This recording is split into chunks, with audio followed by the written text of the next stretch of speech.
It's time for This Week in Nerd News, Episode 12, covering the week of May 25th through May 31st, 2013.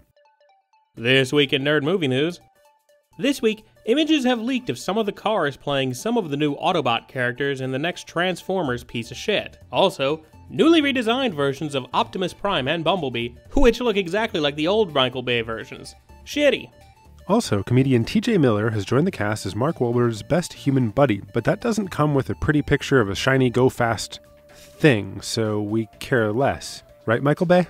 Jack and Jill producer Todd Garner is developing a movie based on the Grumpy Cat meme and character, which was named MSNBC's most influential cat of 2012, let's not forget. I don't really have anything to say here. I just want the free video hits that mentioning Grumpy Cat will bring. It's sounding more and more like the upcoming Guardians of the Galaxy is just going to be a shot-for-shot remake of The Avengers, with John C. Reilly joining the cast as the space-age version of Agent Coulson, and Glenn Close reportedly taking on the Nick Fury role as the leader of Nova Corps.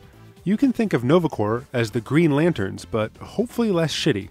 Earlier in the week, reports came out that the James Bond producers were looking at a variety of directors to replace Sam Mendes for Bond 24, with names like Ang Lee, Shane Black, Nicholas Winding Refn, and David Yates being tossed around. This news was closely followed by reports that Mendes and the studios had begun active talks to bring him back on board, since apparently Mendes is all protective now that other names are being bandied about. I don't know why he's being so indecisive. It's just following up one of the top 20 highest grossing films of all time in a massively popular half-century running franchise. A minimum 2-year time commitment on a project costing upwards of $200 million. I mean, what's the big deal? Zach Lipovsky, the up-and-coming writer-director, best known for appearing on a reality TV show where he tried to win a deal with DreamWorks Pictures, has signed on to direct the reboot of Leprechaun for Lionsgate and WWE Studios.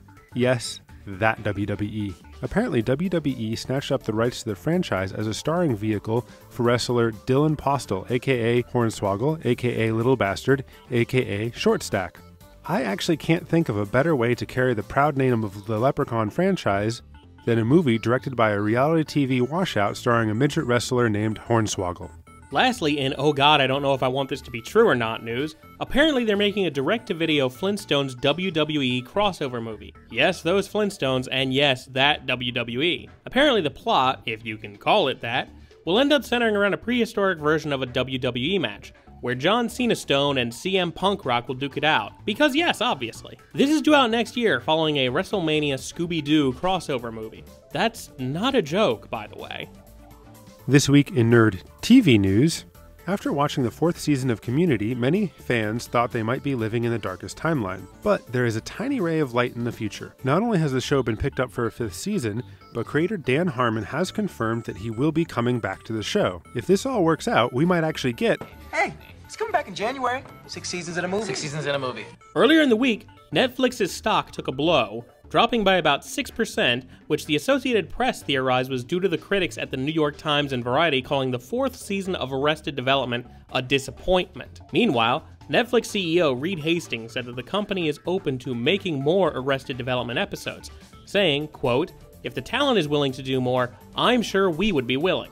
Because, according to the AP's theory, the best way out of a fan reaction-based monetary backlash is to throw more money at a struggling product. God of Westeros, George R.R. Martin has confirmed some new, to TV anyways, characters for the 4th season of Game of Thrones. Mace Tyrell, the father of Margaery and Loras, will be making an appearance. The inclusion of Oberyn Martell will mean TV audiences can be just as bored and indifferent to what happens in Dorne as readers of the book. And lastly, Stur Issa, better known as the Magnar of Then, will join the ensemble. The character will require some reworking from his paperback counterpart, as much of his actions, including leading Jon Snow and the Wildling pack over the wall, have been transferred to Tormund Giantsbane in Season 3. However he's worked in, you can definitely count on him putting the hurt on some crows. This week in Nerd Video Game News. Over the weekend, TV host Jeff Keighley reignited rumors about the upcoming PlayStation 4 having DRM measures similar to that of the recently revealed Xbox One. Following this, gamers took to Twitter, tweeting key Sony personnel, like worldwide studio president Shuei Yoshida, using the hashtag PS4NoDRM. Yoshida responded to the campaign several days later, promising that the game Death Ray Manta, DRM, would be coming to the PlayStation Vita. It should be noted that they have not come out publicly denying that they have any system-level DRM measures. This is either Sony attempting to create some levity, or showing that they have zero tact on this issue, and since it's Sony, it's impossible to know for sure. Well, for some good news on Sony's side, Yoshida revealed that the Vita will be able to use the remote play feature for almost every PS4 game. Sony is making the feature mandatory in any game that does not use the PlayStation Eye camera in some way. Now, if everything works like Sony promised, this could be a major revolution of how I play games on the toilet. Double Fine is going back to Kickstarter proposing a new real-time strategy game called Massive Chalice, inspired by titles like XCOM, Fire Emblem, Final Fantasy Tactics, and Game of Thrones. The game will also feature randomized heroes at the start of every new game, as well as the Fire Emblem standby, Permadeath. Double Fine is seeking $725,000 to make the game, which they'll probably make in about 20 minutes after opening the Kickstarter campaign. Either way, shut up and take my money!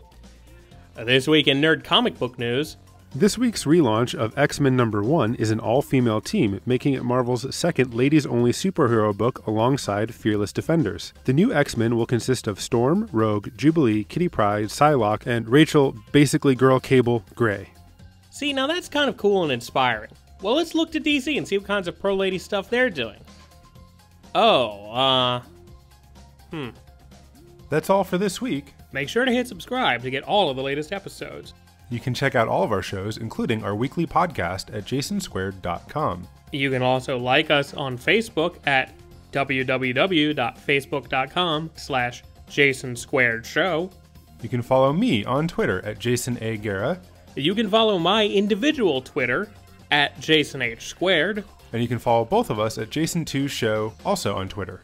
And if you insist on using crappy old email, you can reach us at JasonSquaredShow@gmail.com.